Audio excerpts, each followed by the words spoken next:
Готовы, Баста Григорьевич? Да. Мужики? Зукан? Всем понятно, худут. Здравствуйте, друзья. Сегодня у нас в гостях самый красивый бурятский актер — это Баста Цыганов.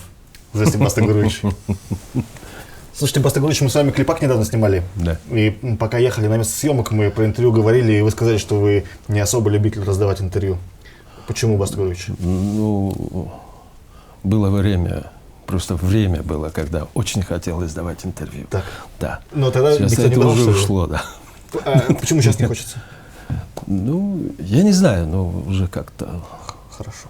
И бывают моменты, когда тебе задают очень глупые вопросы. Глупый вопрос. Да. У меня будет много таких сегодня. Да, ну, конечно. Слушайте, я вас обозначил как красивого мужчину. Вы согласны с этим, что вы красивый мужчина, Баста Григорьевич? Был когда-то. Был когда-то. Но я думаю, на лице что-то еще Время осталось. идет. Хорошо. Время идет. Хорошо.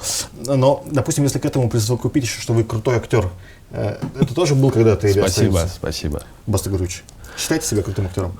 Нет, я не считаю себя крутым актером. Почему? Просто знаю, что есть круче. Ну, понятно, что есть круче, но неужели этот факт не дает вас называть, Да, дает право называть вас крутым мне актером? нравится, когда тебя называют крутым актером. Да, но в то же время я знаю, что я не очень крутой актер. Не очень крутой актер. Почему, Баста Григорьевич, в чем ваши слабые стороны Слабые стороны. как актера? Я плохо владею юмором. Что вы так улыбнулись, не смешно. Но, Блин. понимаете, есть актеры, которые очень хорошо владеют юмором. Например, да? кто, например, Да. хорошо владеет? Ну вот для меня, наверное, пример, что вот из наших близких моих коллег это Михаил Елбонов. Я так и знал, что вы его назовете. Да, он старше меня, я где-то многому чему-то у него научился. То есть, как бы проблема только в том, что с юмором у вас туговато? Ну, тугодум еще. Хорошо, тугодум. А сильные стороны Баста Григорьевича? Сильных сторон. Ну, так, давайте не будем скромными, да? Конечно, Да? Баста Григорьевич, Да. вы здесь не для этого. Раз уж я очень плохо о себе Сказал. скромничал, да. Ну, сильные стороны, я не знаю. Может быть, то, что я всегда стремился к тому какому-то глубокому осмыслению роли. Я понимаю, Баста Григорьевич. Психологическому. Может быть, там я немножко больше. Глубже, чем, допустим, тот же Елбонов. Не знаю, Может не быть. знаю. Хорошо. не знаю. Слушайте, я пока... Пусть со стороны судят. Окей. Пока готовился, заходил на сайт Бурдрама, я обычно так всегда делаю, и у вас там есть такая, типа, как доска, где там все висят, и там у всех звания написаны. И я посмотрел, что вы всего лишь народный артист Бурятии. А вот, допустим, Елбонов, Егорова, они заслуженные России, Бабуев, он кто он? Народной России. Да. Почему, Баста Григорьевич, они что, более лучше, чем вы играют?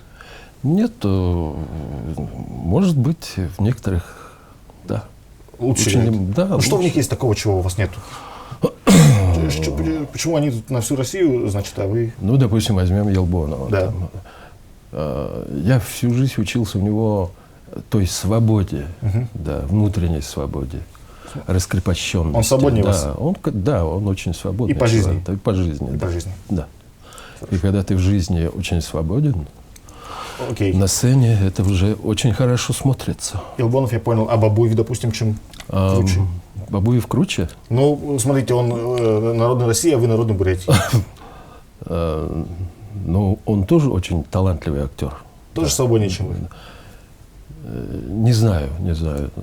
Он мой ровесник, поэтому я Вот. не могу судить. Но в то же время, если уж конкретно брать, почему я народный Бурятия, а он народная Да, Россия, справедливо то... это разве? Да нет, он посвятил всю жизнь театру, а я из театра уходил на 12 лет. То есть ему чисто так, чтобы обидно, что ли, не было дали это звание, раз он всю жизнь Нет, отдал? почему? Он просто работал. Он хорошо работал. Он очень преданный актер, если можно сказать, своему театру. А я же ведь мог бросить этот театр в свое что вы время. сделали? Ушел из театра, да, уехал в Москву и там работал. Да. То есть эти звания за преданность театру, получается, дают больше, чем за талант? Нет, это прежде всего за труд. За труд? Да, за Егорова труд. чем заслужила, например? Ну, это уже Заслуженно, прима. думаете, она получила Это свою? очень талантливая актриса. Очень Да. талантливая. Хорошо. Что вообще надо сделать, чтобы, допустим, вам сейчас народного России получить? Шансы вообще имеются, Баста Григорьевич, такие? Ну, шансы, наверное, всегда имеются, но Ну, просто надо работать. Просто надо работать. Ну, я никогда не выпрашивал. Может быть, там надо, что просто в министерстве кто-нибудь письмецо куда-то накидал? Да, если кому-нибудь там. Нет, серьезно, так же это делается?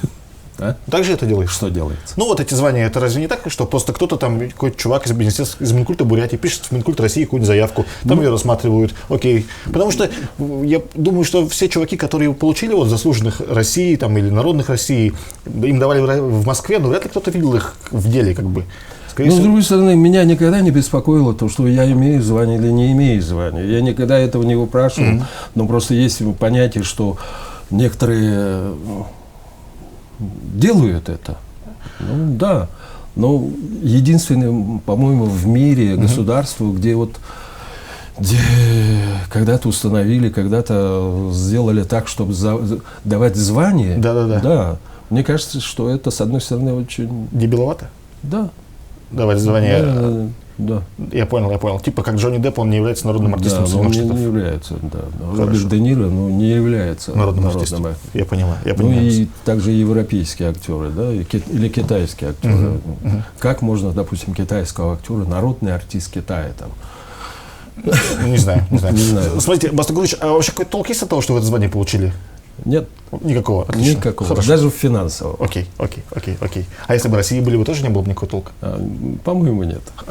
Но у нас государство так построено, что надо сдавать звание. Все. Да, чтобы люди, с одной стороны, людей контролировать и держать.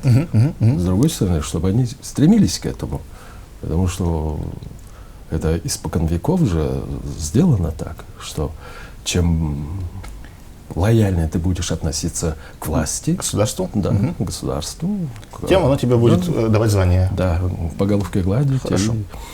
В свое время, так сказать, из заднего чего? Да. Склада. Дверь же есть, я склад понимаю. там. Там выдавали вот такие пакеты. Да, народным. Или чиновникам, все, я понял, заслуженным, и так далее. Хорошо.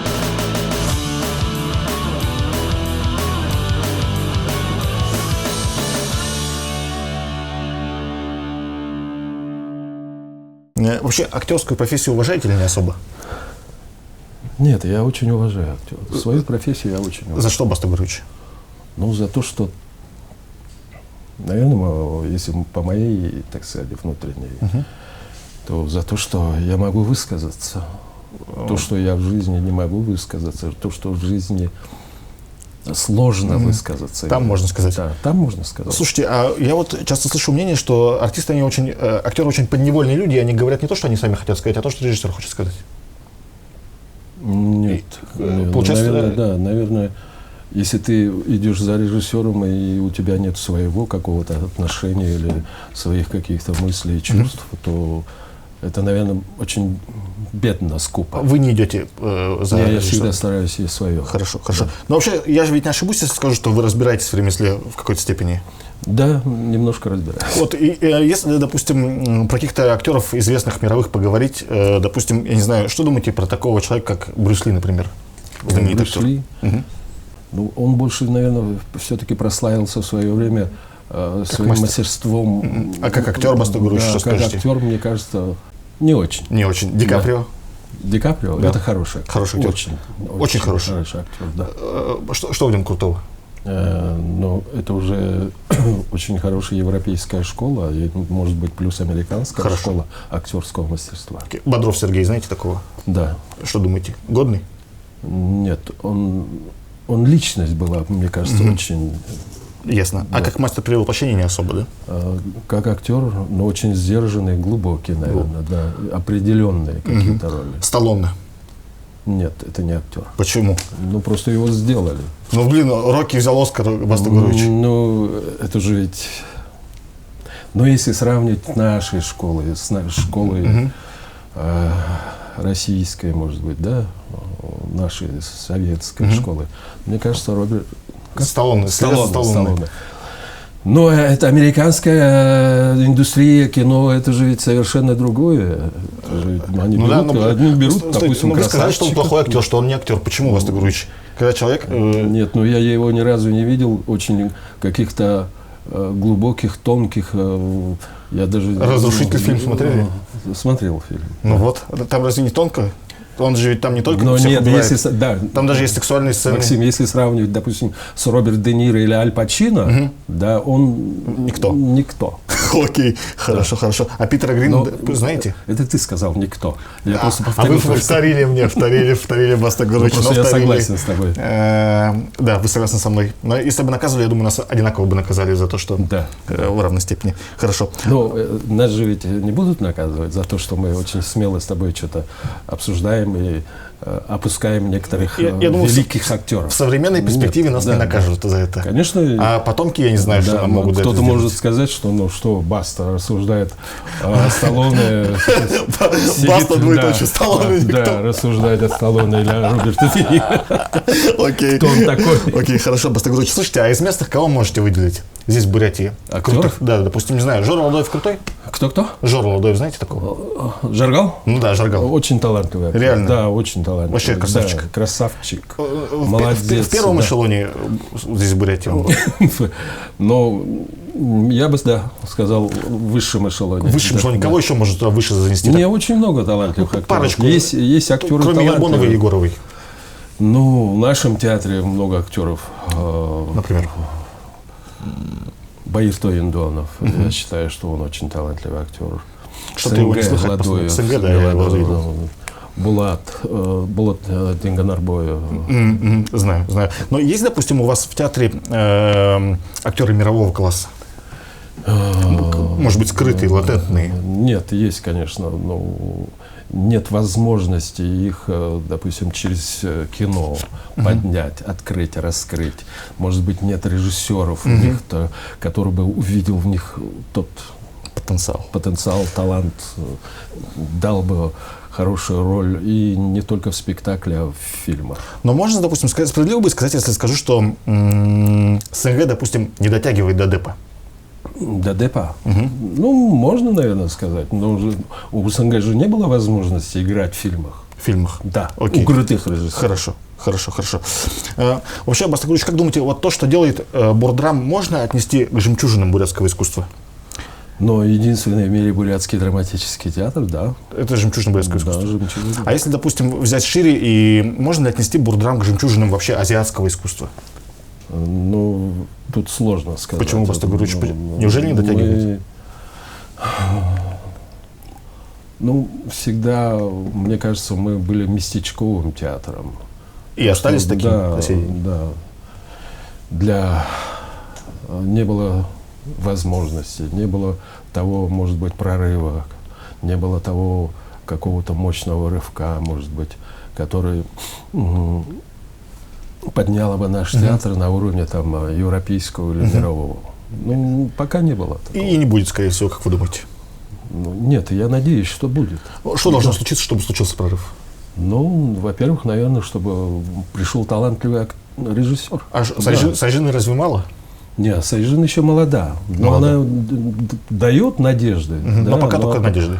Да, у нее есть хорошие работы, там, вот «Полет», «Бельчирская история», да. Они сейчас вот поехали в Новосибирск, на сибирский транзит. Дай бог, чтобы они хорошо там выступили. Хорошо. Чтобы они ценили их. Слушайте, Баста Гурыч, мне все время было интересно, откуда у бурдрамских актеров столько патетики? Патетики? Ну да, я вот какой-то киношку смотрел. Что такое патетика? Вот когда там актеры «Ах, хомо мне!» И вот это вот вся как бы такая... Ну, блин, вы знаете, в Руздраме тоже, кстати, эта тема канает. Наверное, это культура, прежде всего. Это культура. Ну, это же ведь... То есть там такой какой-то органики нет, а вот такая как будто бы...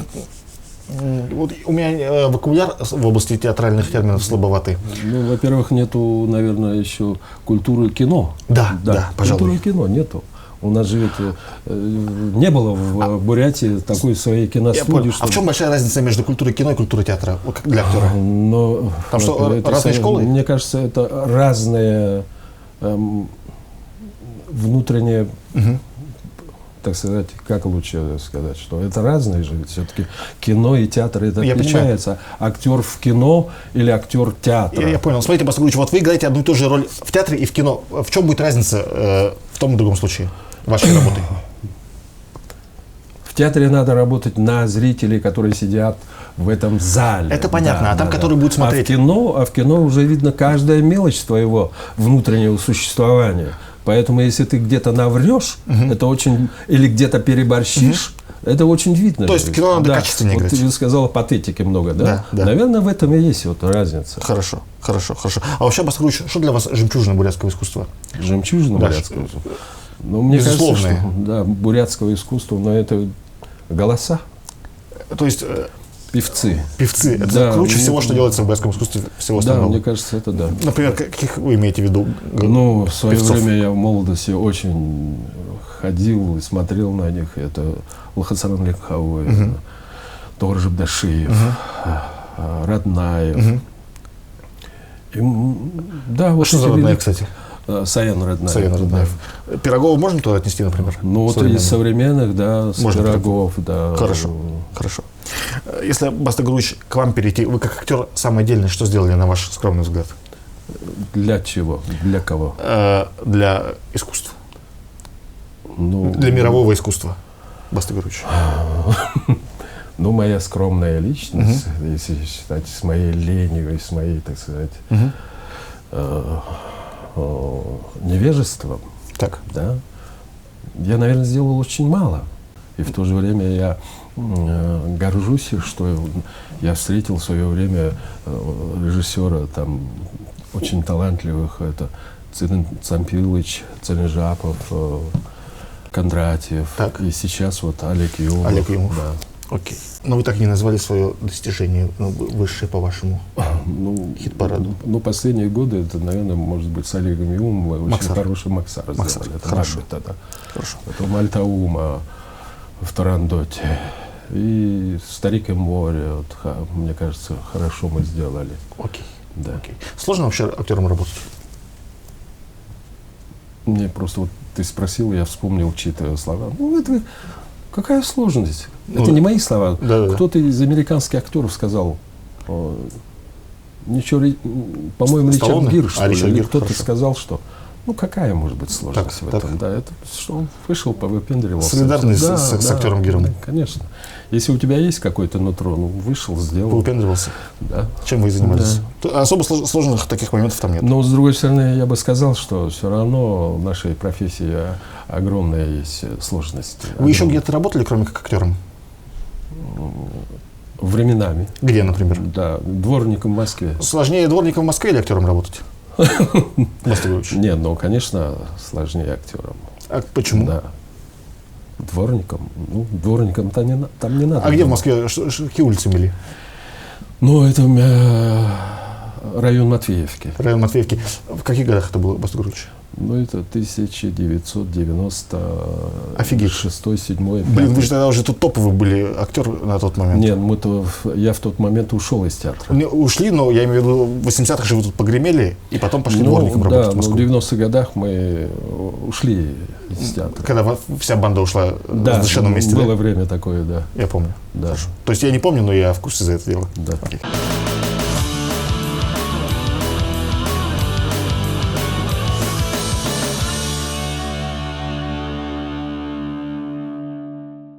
Бастыгурович, вы сонгол. Да. Гордитесь тем, что сонгольская кровь течет по вашим венам?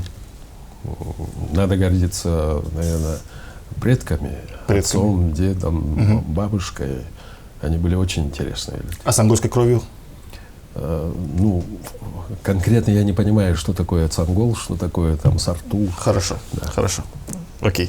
Может быть, только в языке? Вообще, знаете, какой имидж у сонголов среди остальных бурят? Ну, слышал, где-то да. Поделитесь, Бастыгурович, какой? Ну, с одной стороны, мне нравится, когда Хамбо говорит, цангол — это избранный народ. Так, а с другой стороны? Ну, с другой стороны, ну, в чем мы избранные, я даже не понимаю. Хорошо. Только этим имидж можно обрисовать тем, что он избранный народ? Хорошо, что, допустим, первые датсаны были именно на нашей территории, да? Там первый буддийский проповедник, это был с нашей стороны, Так. может быть, и так далее. Не Какие-то знаю. еще отличительные качества сонголов? Ну, я бы не сказал, что цанголы чем-то отличаются, допустим, от допустим, хоринских бурятов. Вот согласны, допустим, со стереотипом, что сонголы особо хитрить не умеют, и они прямолинейны относительно хоринцев, которые все завуалированы и намеками, а сонгол такой на русских похожий в этом плане немножко. Я в себе это ощущаю. Да, ощущаете? Да. Согласны с тем, что сонголы самые опасные среди бурят? Мне нравится. Особенно по пьяни. Особенно по пьяни, Баста Григорьевич. Да. Это реально? Согласны с этим? Нет, я не знаю, что мы по пьяни можем очень быть какими? Опасными. Опасными. То есть опасные-то и так, но по пьяни очень опасные. Пьяный бурят, наверное, опасен. Пьяный сонгол очень опасен относительно пьяного бурята. Бурята? Конечно. Серьезно? Но я думаю, да. Не согласны? Ваша сонгольская кровь себя не проявляла вот в этом никогда? Проявляла в молодости. Когда тречку последний раз давали кому-нибудь, Баста Григорьевич? Что давали? Пизделей. Да. Делей давали, лет 10, наверное, тому назад. В трезвом виде или в пьяном? И в трезвом, и в пьяном. Да. Баста Григорьевич, что должен был сделать такой человек, чтобы такой интеллигентнейший мужчина типа вас выбрал этот путь решения вопроса? Было время, обстоятельства были такие, что дело доходило. Баста Григорьевич, за что? За что наказывали кулаками? Был один момент, когда человек просто наглел. Да. Говорил то, что не следовало говорить. Говорил то, что не следовало, поступил так, как не следовало поступать. Да. Хорошо. Среди хоринцев себя уютно чувствуете? В своей тарелке? Конечно, нормально. С сонголами не проще, чем с хоринцами? Я как-то не вижу в этом. Вот у меня знакомый есть сонгол молодой. Мне приятно, конечно, говорить на своей родине, на своем диалекте. Мне интересно. Мне даже я очень редко бываю сейчас, один раз в году, я понимаю. 2-3 дня, и на 3-й день уже ощущаешь эту музыку цангольского языка. Мне очень это нравится. Это какое-то детство, бабушка. Вот это, то, что бабушка мне рассказывала ульгеры на цангольском языке, это было очень интересно. Мне чувак один рассказывал сонгол, что его мама, соответственно, тоже сонголка, говорила, ему советовала никому не говорить в обществе, что он сонгольского происхождения, потому что хоринцы могут не очень хорошо к этому относиться. У вас никогда с таким ничем не сталкивались? Были времена, когда я всегда говорил, я цангол. Хорошо. Мне само звучание цангол мне нравится. Мне тоже нравится, Баста Григорьевич. Хоринский язык при каких обстоятельствах вы учили? Это все-таки театр. Театр у нас на хоринском диалекте. То есть вы пришли туда в театр, и вы вообще по-хорински не разговаривали? Нет, это было очень сложно. А как они вас с сонгола туда взяли такого? Там же, я так понимаю, хоринское лобби вообще жесткое. С одной стороны, наверное, это у меня был протеже, мой... Дядя Баир? Нет, Логачев Николай Ефремович, мой учитель, мой шеф. Тоже сонгол? Нет. Он в свое время, он сам с Воронежа, он закончил у Гончарова и долгое время работал у нас в оперном театре. Я понял. Режиссером, главным режиссером, потом в русском театре работал. И у нас в Бурдраме ставил спектакль. Там, кстати, сейчас в Бурдраме кто-то кроме вас есть не хоринец? Не хоринец. Есть джиды, да, молодые ребята. Остальные все хоринские? Остальные, да. Хорошо. Хоринские, курумканские, тонкинские. Со всей Бурятии, да. Окей. Бурятский у вас крутой, правильно я понимаю? Бурятский? Бурятский язык. Я выучил хоринский диалект. По телеку смотрите, все понимаете по новостям? Конечно. Вообще? Да. В Мрочи по-своему говорите, по-цангольски? Да. Можете, допустим, по-цангольски сказать, не знаю, меня зовут Баста, и у меня пронзительный взгляд и благородные черты лица? По-цангольски? В цангольском диалекте. То, что я попробую, да? Да. Максим, бичи их чанга нюдыты, чарайты, бордамын дючукчингачев. А по-хорински то же самое? Ты меня ставишь в какие-то напряги. Пожалуйста, Баста Григорьевич. Я больше вас не буду ничего требовать. Максим, вишня, бордрамы, их таланты, жужукшингашип. Спасибо, Баста Григорьевич.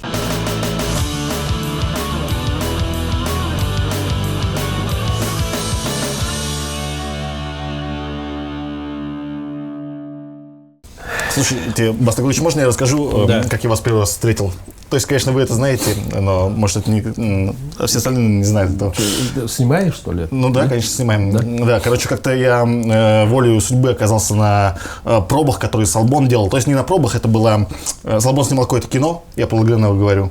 И все актеры собрались, и с ними работал тренер. Тренер, который делал, ну, как бы из этого теста что-то более осязаемое. И тренер, короче, это был Баста. Это вообще было в 2004 году, или в 2002 году это было. Да, черт да, возьми. да, Вы преподаете актерское Черный мастерство. всадник. А? Актерское мастерство преподаете. Да, я пробую. И ораторское тоже мастерство.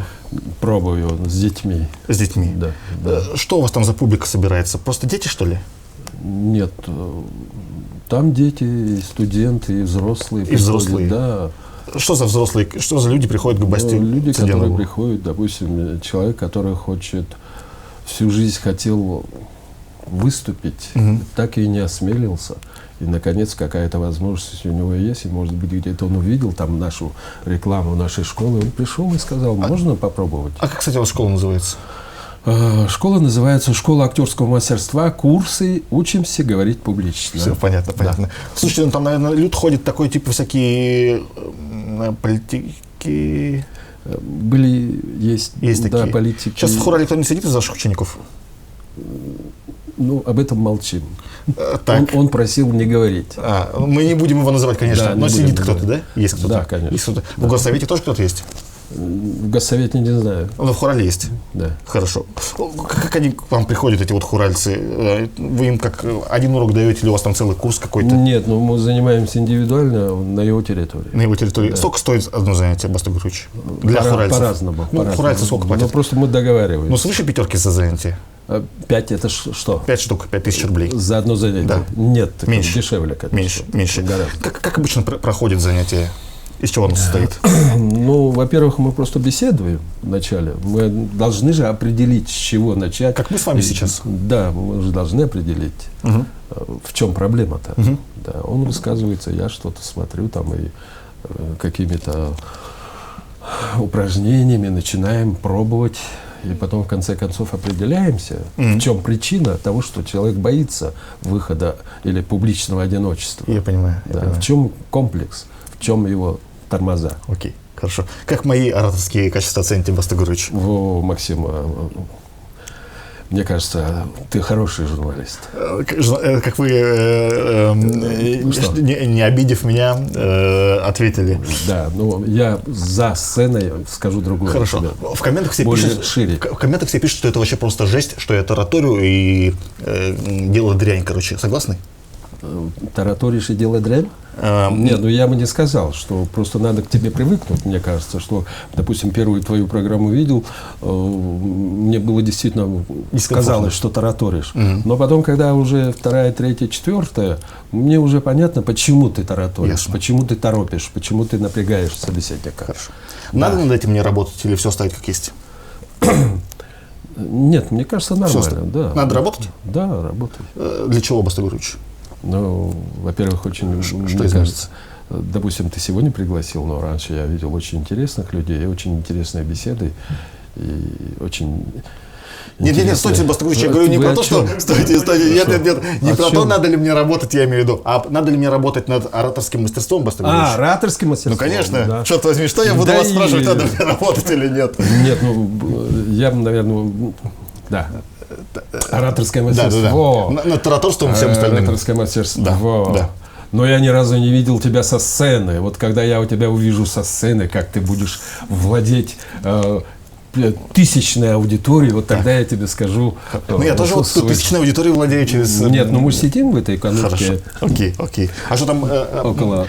Большая разница владеть такой аудиторией и такой аудиторией? Конечно, большая разница. В чем она состоит, Бастагович? Ну, там живые люди, живые глаза. И тут тоже не все живая энергия. Но тут сидят два твоих подчиненных, два оператора, с которыми ты...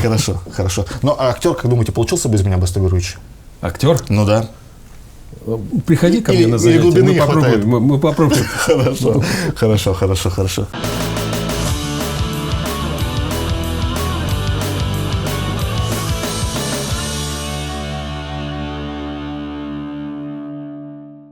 А Басту Григорьевич, вы как-то с Дышеновым бизнесом занимались, с Баиром Дышеновым. Да. Почему Дышенов до сих пор занимается, а вы уже нет? Но за 3 года я, с одной стороны, устал. Если кто не знает, Басту Григорьевич качал «Главная реклама» газету. Да. Которая сейчас жива же она до сих пор? Что? Жива же до сих пор? Кажется, жива. Да. Живи всех живых, черт возьми. Ладно, Басту Григорьевич, что вы за 3 года, что вы присытились всем этим? Или что? Да, я присытился этим. Бизнес не для меня. Это очень... Слушайте, вам не нравится деньги зарабатывать? Тоскливо и скучно. Да, это очень тоскливо и скучно. Блин, да куча народу этим занимается, и они говорят, что там вообще драйв такой, они там это... Ну, для кого-то драйв, для кого-то это интересно, я с этим согласен, да. Хорошо. Да. То есть вы сейчас, получается, деньжата получаете как актер в Бурдраме и вот с ваших уроков? И все? Да. Окей. Чем еще способен Басту Григорьевич заработать? Ну, в Москве я зарабатывал дворником. В Москве я зарабатывал, ночью мыл полы в больших банках, уборкой занимался. Сколько вам лет тогда было? Сколько вам лет тогда было? Ну, это в 90-х годах, 95-е годы. 40 лет с лишним, получается? Да. Потом я зарабатывал в пригороде Москвы, строил дачи. Да, дачи достраивал. Нет, это все-таки внутренняя отделка, да. Вы ремонтник неплохой, получается? Ну, по дереву я могу поработать. Ясно. У вас, наверное, там какие-то... С детства отец научил так держать. Хорошо. Молоток умею в ГОЗе. Как вы вообще в Москву попали? Ну, мы же ведь, как мы уже говорили, да, вы там оскандалились в Бурдраме? Да, в театре мы разошлись и ушли. И был момент, когда моя супруга поехала в Москву, и выехал с ней. Да. Почему вы какими-то такими неблагородными делами там занимались? Дворник, уборщик, строитель? Нет, я вначале пошел к Олеге. Строитель благородный? Да, Нет, я считаю их все благородными. Я же ведь артист, я заслуженный артист Бурятии. Да. По Москве 2 месяца ходил. Как? Почему я должен работать дворником? Да? Пошел к Олягину. Кто такой Калягин? Сан Саныч. Народный артист Советского Союза. Невежество. Да, великий актер. Да. Он председатель СТД до сих пор. Так. Да, Союза театральных деятелей. Пришли к нему? Да, я пришел к нему, отстоял там полдня очередь, потом зашел к нему и сказал: Сан Саныч, возьмите меня к себе на работу в театр. Он улыбнулся и сказал: ну, кем я тебя могу взять? Ко мне, говорит, сейчас тысячами приходят актеры. Он не говорил тысячи, но тысячи бродят по Москве со всей России. Приехали и безработные бродят. И очень многие ко мне обращаются. Ну, не могу я взять всех. Да, ну, кем я могу тебя взять? Мы очень, ну, со мной, так сказать, сказал секретарше: принесите чай, кофе. Мы посидели, там он меня накормил печенюшками. Побеседовал, поговорили о Байкале, об Улан-Удэ, о Бурдраме, о театре. И отправил дальше. Да, и в конце концов сказал: да, если уж работу не найдешь, то приходи рабочим сцены в театр. Я был очень благодарен ему. Вы пришли рабочим сцены? Нет, я не дошел до этого. Не дошли до этого? Да. Блин. Я начал работать массажистом. О, черт возьми, Басту Григорьевич, вы массажист еще? Да, я массажистом работал где-то около 2 лет. Ясно. Самое толковое, на ваш взгляд, занятие, которое вы в Москве чем занимались, что это? Самое толковое? Ну да. Да, я встретил Данисту, шинахенский доктор. И нет, вначале это все-таки Баир Чайженимаев, он меня пригласил к себе в центр, и я работал у него массажистом, а потом уже перешел как частник. Как частник? Да. Это как бы был верх вашей карьеры в Москве, массажистом? Да, я был очень дорогооплачиваемым массажистом. Больше, чем сейчас в Бурдраме, если на баксы перевести? Больше, конечно. Больше. Если на баксы перевести, гораздо больше. Ну, тогда это было большие деньги. Сколько в долларах тогда было? Ну, один массаж от $100 до 300 доходило. Один массаж. Окей. Больше удовольствия, Басту Григорьевич, от работы массажистом или сейчас в Бурдраме работать? Больше удовольствия? По кайфу больше?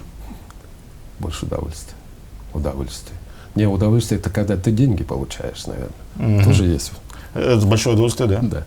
Когда 45 минут поработал, и тебе дают $300. Но если бы сейчас вам предложили бы бросить Бурдраму и поехать массажистом в Москву за 300 Нет. Почему? Ты что? Почему?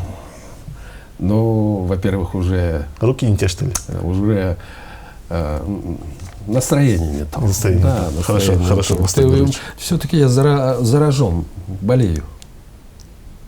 Чем же, Бастер Григорьевич? Ну, давно уже болею. Заражены? Да, это большая зараза же. Я метафоры ваши не понимаю, Да, восточные. Сценой. Сценой вы заражены, хорошо, Да, хорошо. да. А что, в 90-х не были заражены? Ну, я говорю, давно заражен. Поэтому, так сказать, массаж, это уже, так сказать, это побочное. Хорошо, Это хорошо. временное. Окей, ладно, все.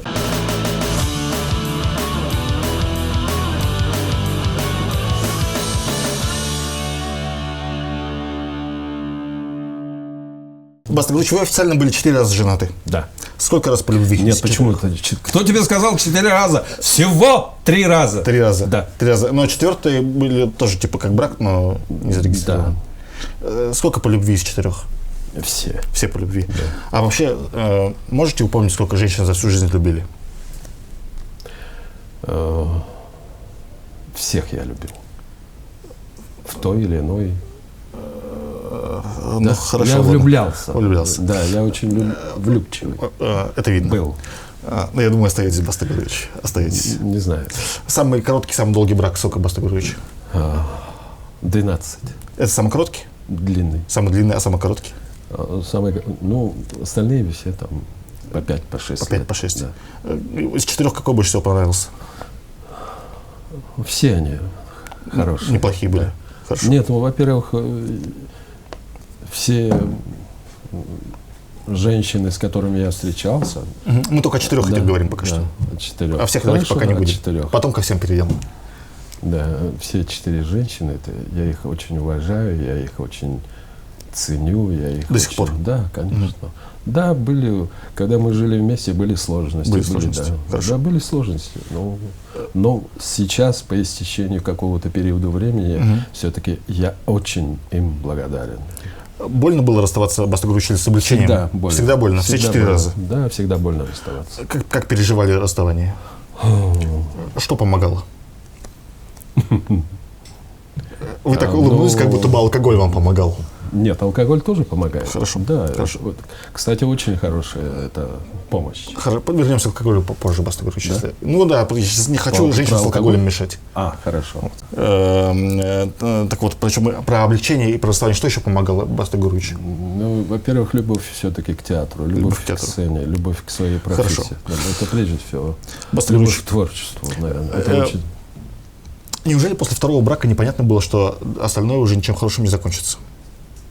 Нет, я не думал об этом. Реально? Да, я не думал об этом. Что я не разочаровывался. Хорошо, хорошо. Но какой смысл вообще был жениться, вступать в официальные отношения? Или женщины вас заставляли? Нет, никто нас не заставлял. Просто все само собой.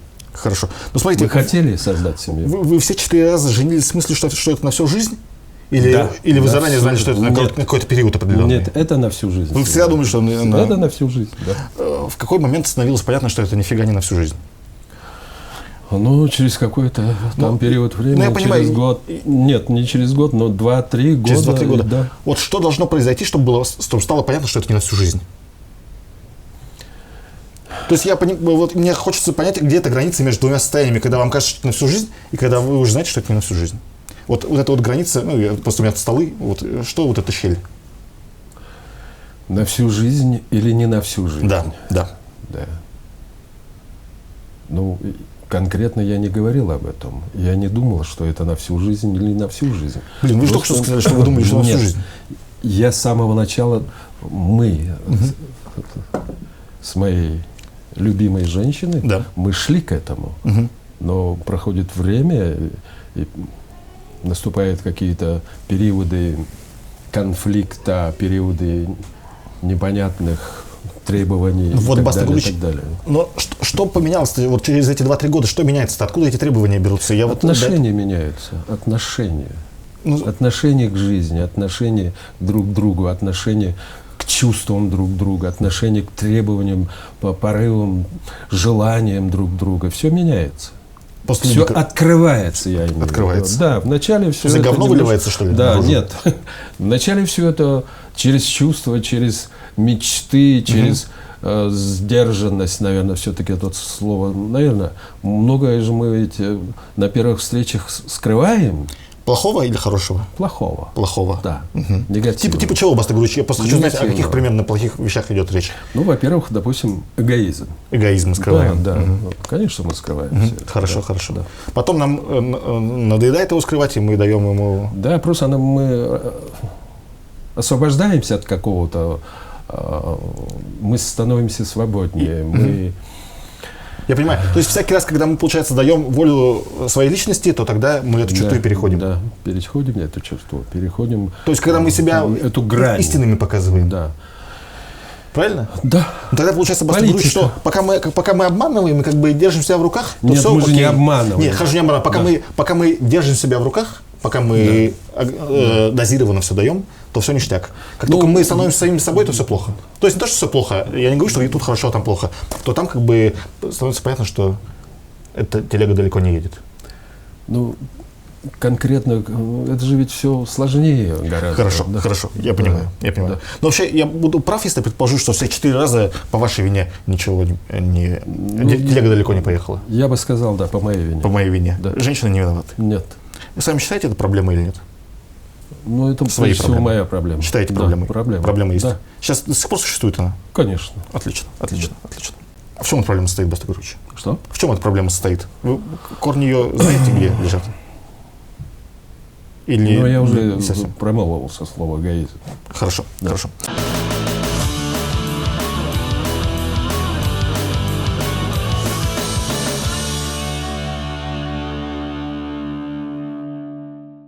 Вообще, какие женщины вам нравятся, Баста Гуревич? Красивые. Внешне вы имеете в виду? Нет, И внутренне? Да, внутренне. В чем красота состоит, Баста Гуревич? Да во всех женщины, мне кажется, это какая-то красивая планета. Мгм. Вообще, это...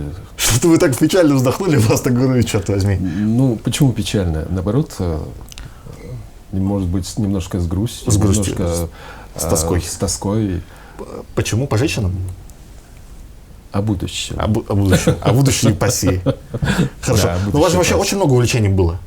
Мне, допустим, хватит пальцев рук и ног, чтобы перечислить все ваши увлечения или нет? Ну, давайте не будем об этом. Хорошо, Так. хорошо, хорошо. Но я бы сказал, что сколько бы не было увлечения, но они были увлечения. Они были, для меня они очень-очень ценные. Мгм.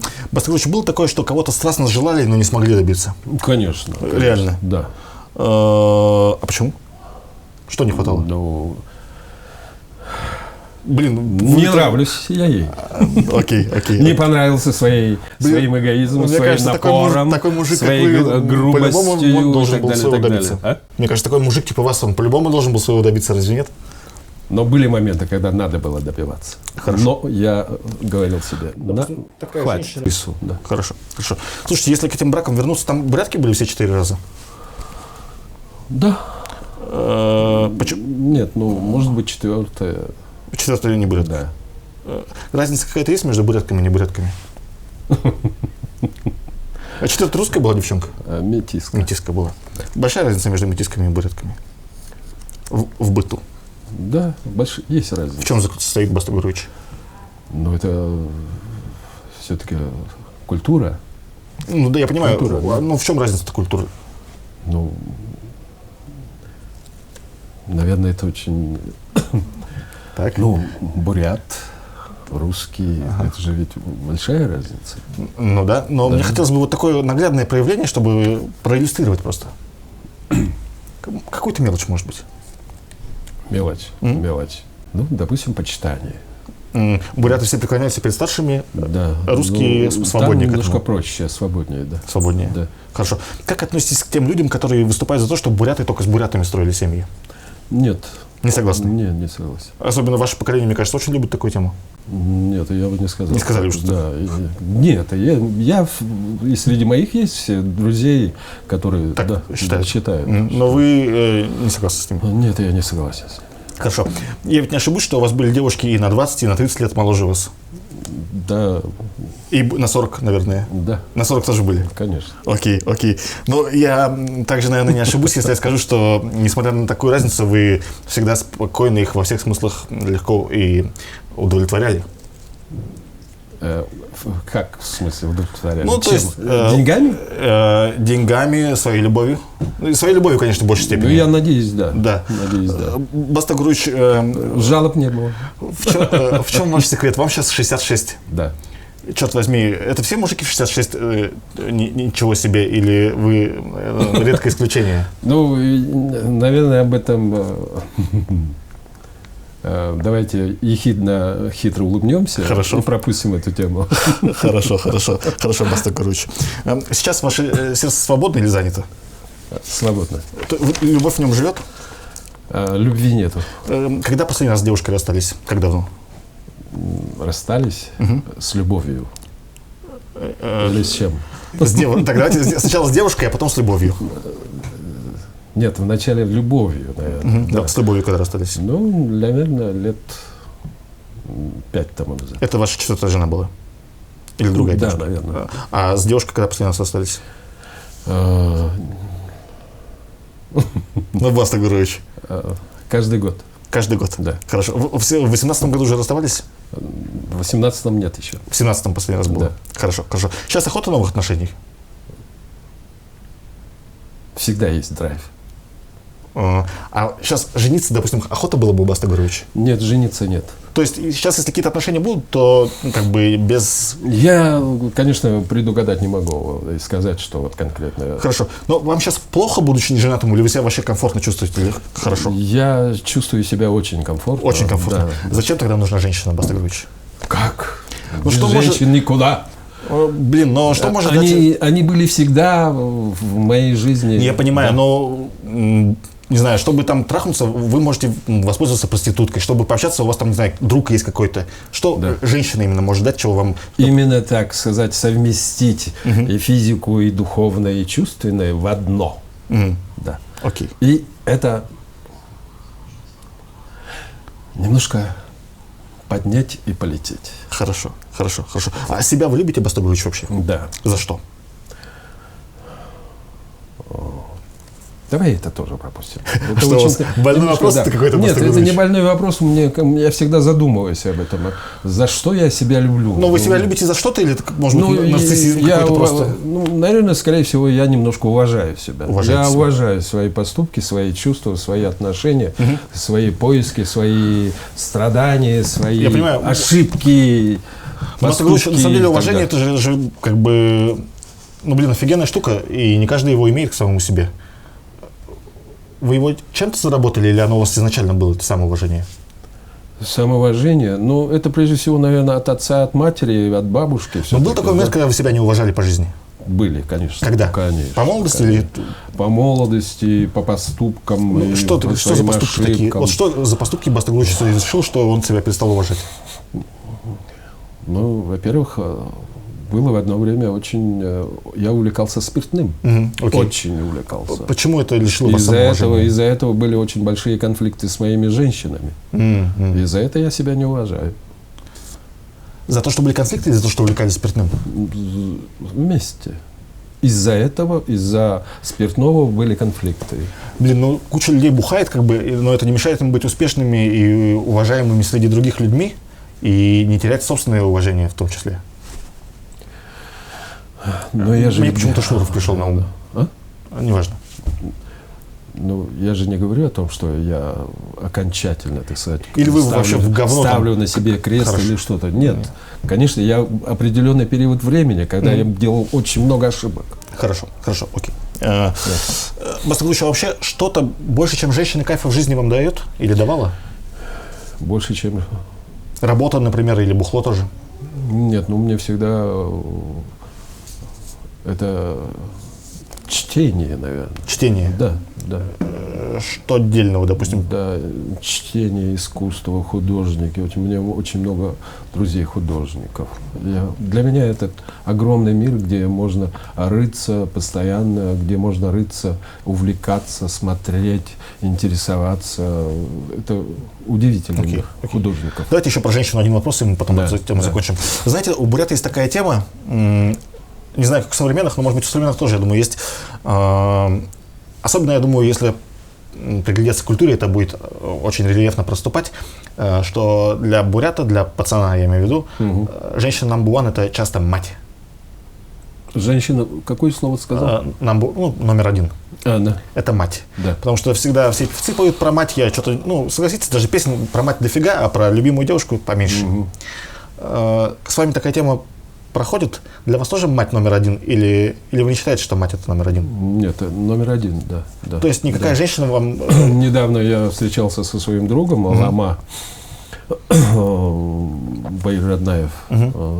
Мы беседовали с ним насчет буддизма. Это который в Питере с этими учился, с Дышеном и со всем остальным? Да. Мы беседовали с ним о буддизме. Я летом езжу и немножко увлекаюсь Гешела. Так, немножко увлекаюсь. На берегу Байкала, да, там. Я знаю, они где-то за Инхулком там ретрит, да. Для меня это интересно. Тем более, когда с возрастом начинаешь об этом думать, да, интересно. И мы с ним об этом беседовали. А потом мы перешли немножко к жизни. И он мне просто напомнил одну очень истину, наверное, да, что когда человек умирает, последние его слова — это все-таки мама. Да, серьезно, что ли? Да. И я с ним очень согласен. Да, я увлекаюсь буддизмом. Да, некоторые учителя буддизма говорят, что все-таки буинхиха, там, накопления свои душевные, духовные, и в конце концов, так сказать, достичь там просветления и так далее, и прийти к смерти просветленным. Не обязательно. Но есть моменты, когда говорят, что все-таки смерть — это какая-то та точка, да, которая всегда человека ставит на свое место. Все-таки всегда ставит человека на очень серьезный лад. Да, откровенный лад, на истинный лад. И в конце концов он скажет: мать. Да, мама. У вас кто-то да, последний его вдох, да, это, мне кажется, слово мама. Баста Гуревич, кто-нибудь умирал при вас? Да. Мужчина? Да. Он говорил слово мама? Но он перед смертью не говорил, он уже вообще ничего не говорил. Да, но последние его беседы со мной были это все-таки о маме. О матери. И о детях. Ясно. Ясно. То есть для вас ни одна женщина никогда не значила больше, чем мать? Среди всех, которые у вас были? Но когда я увлекался женщинами, я не думал о матери. Но когда мы подводили какие-то итоги, то есть я в душе, когда подводил, все-таки всегда сравнивал с матерью. С матерью? Да. Всегда было сравнение в пользу матери? В пользу матери. Интересно. Хорошо. Я думаю, есть о чем поразмыслить. Окей, ладно, проехали. Вы отец в то же время, Баста Гуревич? Да. Хороший отец? Плохой. Почему? Что я вам не дал? Я просто мало участвовал в их воспитании. Из-за этого плохой? Да.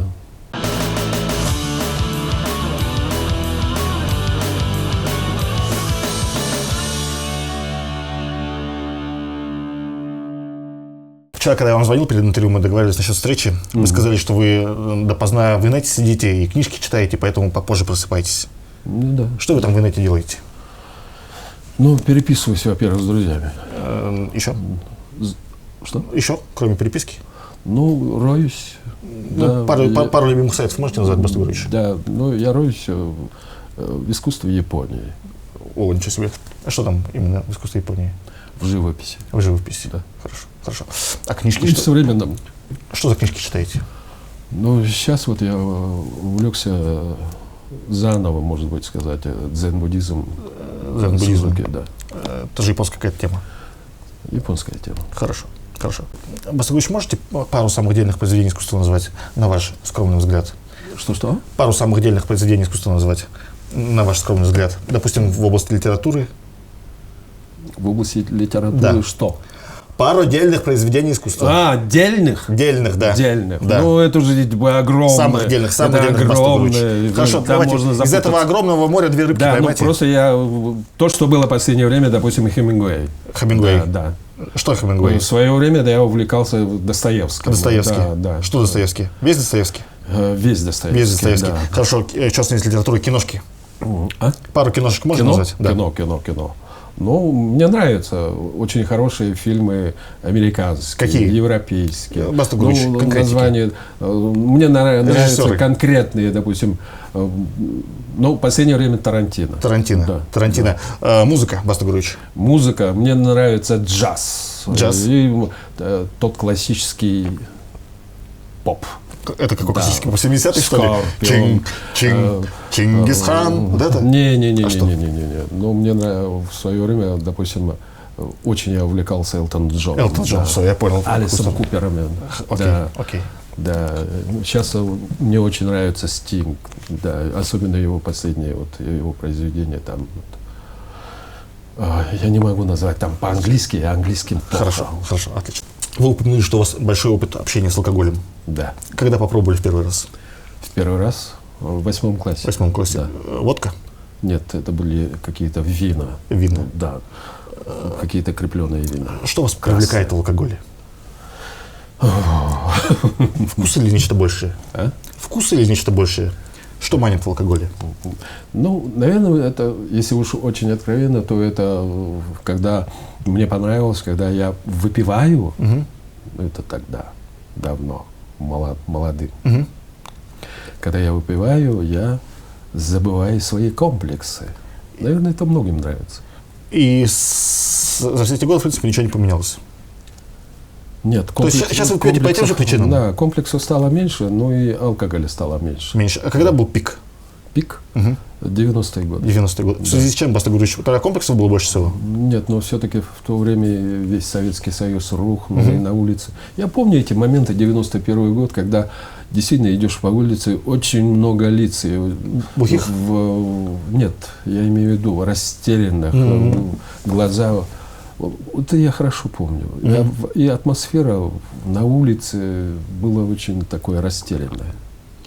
Я правильно понимаю, что вы тогда, получается, больше бухаете, когда вам херово, чем когда вам хорошо? Наверное, да. Я согласен, что я больше выпивал, когда мне было плохо. То есть это как средство куда-то немножко свалить от реальности? Да, уйти, да, Хорошо. от этого. Помогало? Конечно. Ну и в то же время оно загоняло. Куда загоняло, Бастагурович? Ну, когда больше увлекаешься, когда пьешь несколько дней. Негативные последствия были какие-то? Конечно. Какие, например, Бастагурович? Ну,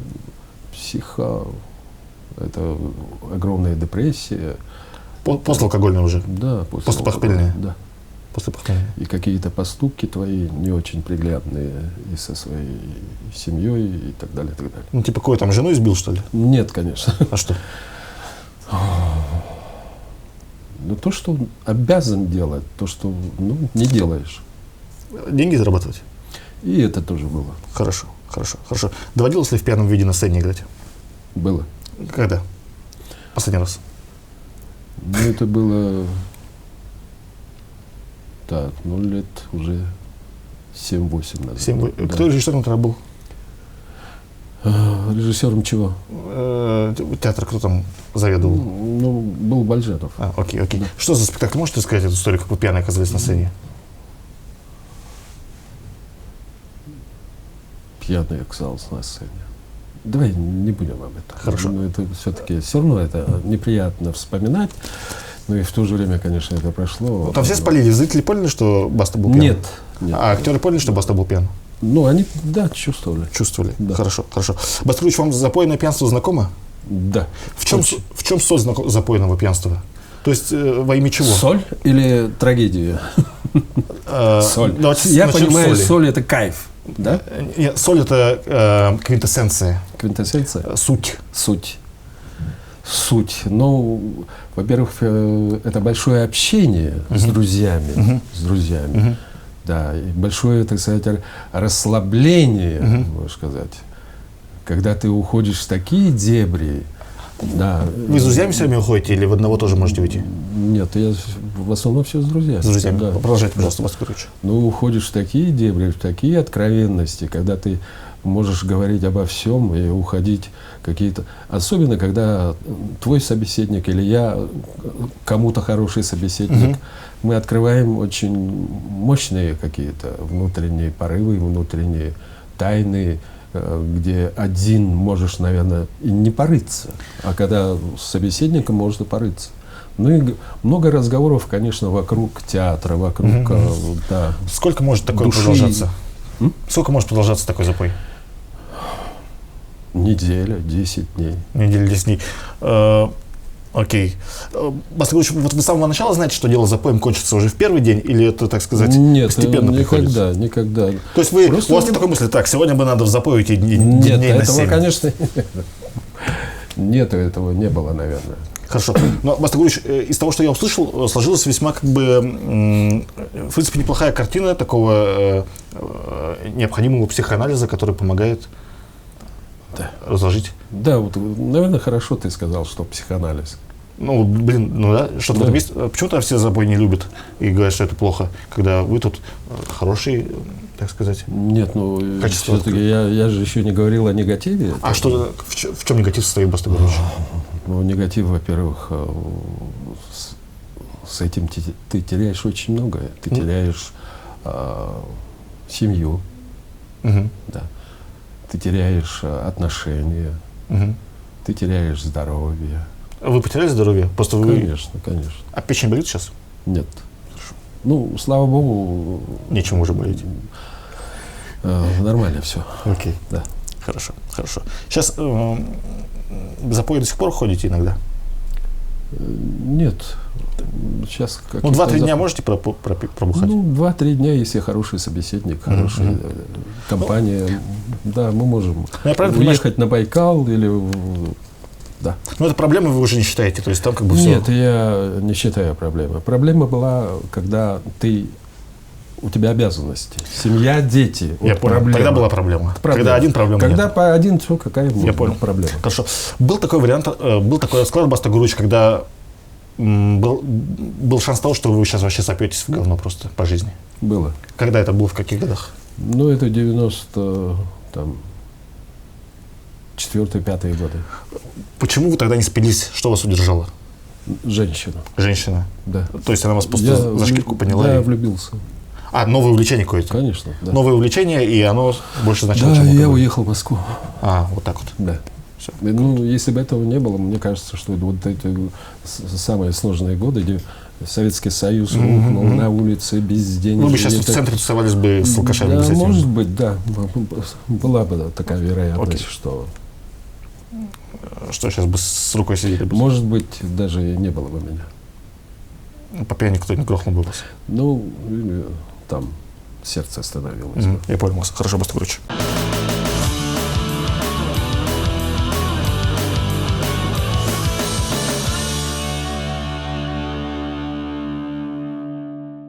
Я вчера пару интервьюшек почитал ваших.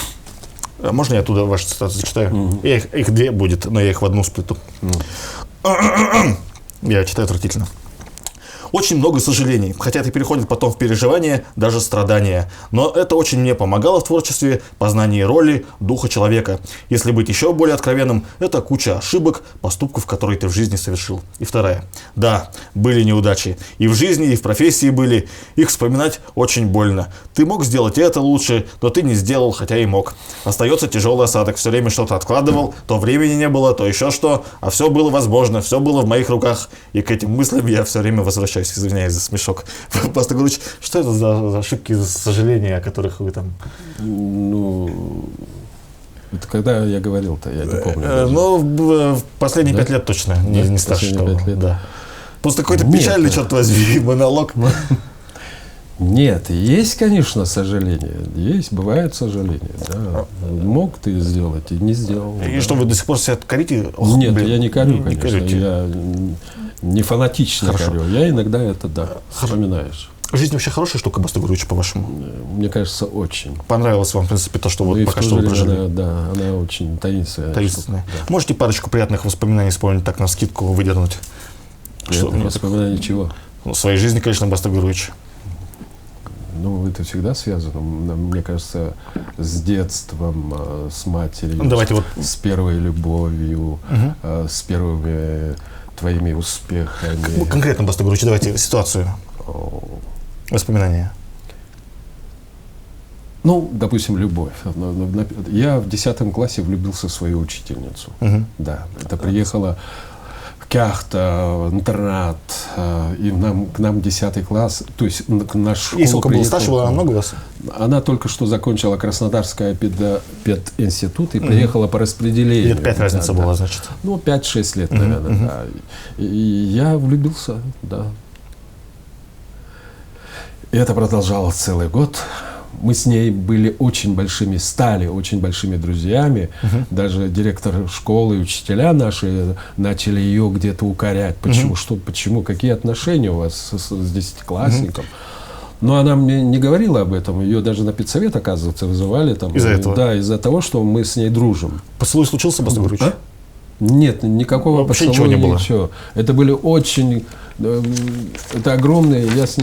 Я, наверное, ей очень благодарен, то, что она мне открыла Запад, мне открыла Кафку, она открыла Камю для меня. Мне она открыла очень западную литературу, западное искусство. Я впервые от нее услышал про Сальвадора Дали тогда. Блин, а что, Кафку и Камю можно было почитать, когда там в 60-е годы? Нет, Кафка был. Я после был, этого, да, на первом курсе я нашел все-таки один черный трехтомник небольшой в нашей библиотеке Института культуры. Да. Камю тоже был? И Камю не было Не было тогда. там. Камю появился потом уже Ясно. в книжном магазине. Какая смелая была учительница? Не, она не смелая была. Я не понимаю. Она очень была образована. Да, я она про это очень, говорю. так сказать, мне открывала, очень много рассказывала про фильмы, про западные фильмы.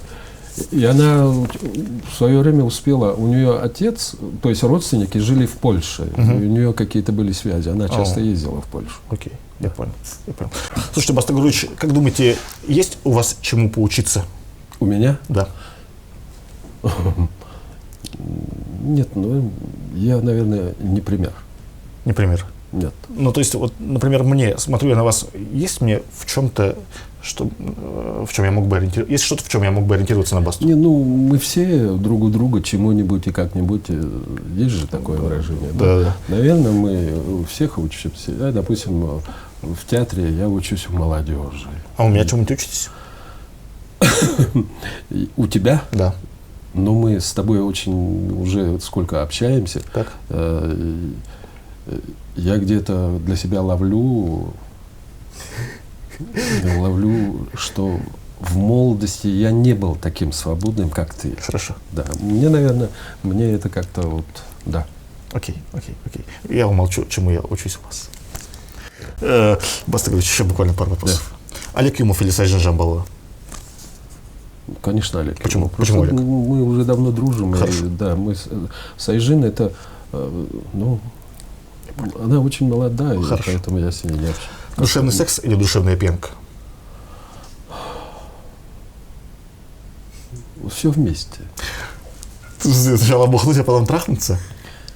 Нет, я бы, наверное, слово «трахнуться», наверное, я бы убрал. Да. Хорошо. Сначала бухнуть, а потом заняться любовью?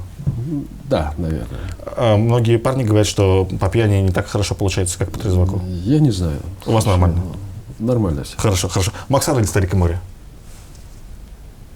Старик и море. Почему, Баста Гуревич? Это уже более глубоко, более... Просто Максар, он же более раскрученный, типа.